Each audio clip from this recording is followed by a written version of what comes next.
Department and Mark Byrne. Arizona's Attorney General.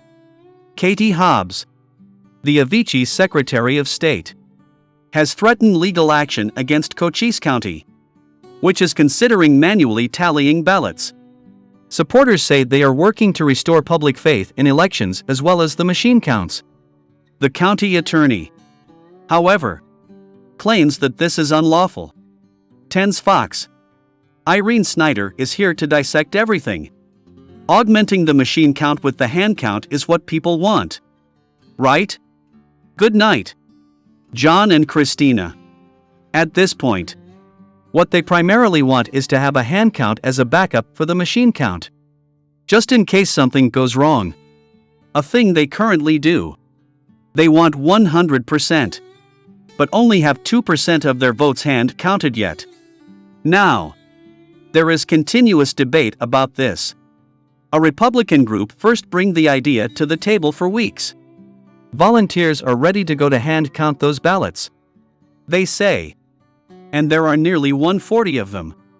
A hand count of all ballots is under consideration by the County Board of Supervisors.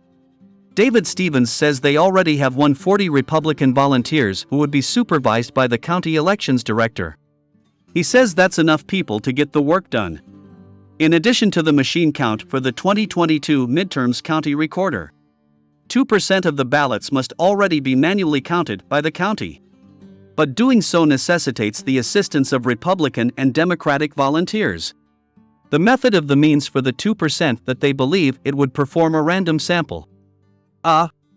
You get a really good look at whether or not the machine tabulation was valid.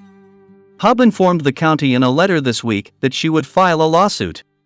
She claims that if they proceed with the hand counting, it might potentially violate Arizona's law requiring that results not be made public until after the polls closed on Election Day because hand counting is prone to human error.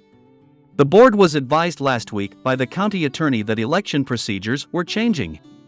This late in the game is illegal, and the board lacks the authority to intervene. A Democrat named English referred to the consideration of this 100% hand count as foolish, illegal, and poorly conceived.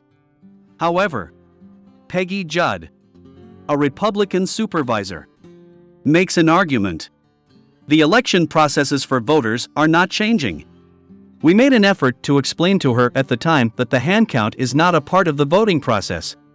Thus, we are not altering the election procedures. She continues. Restoring public faith in the election system is the entire point of the hand count. People have lost faith in elections over the past 10 years or so. And I believe this is because we removed control from the people and placed it in the hands of computers. And on Monday, the board will vote on that hand count. They claim that they are still in need of some Democratic volunteers at this time, as the 140 they currently have are all Republicans.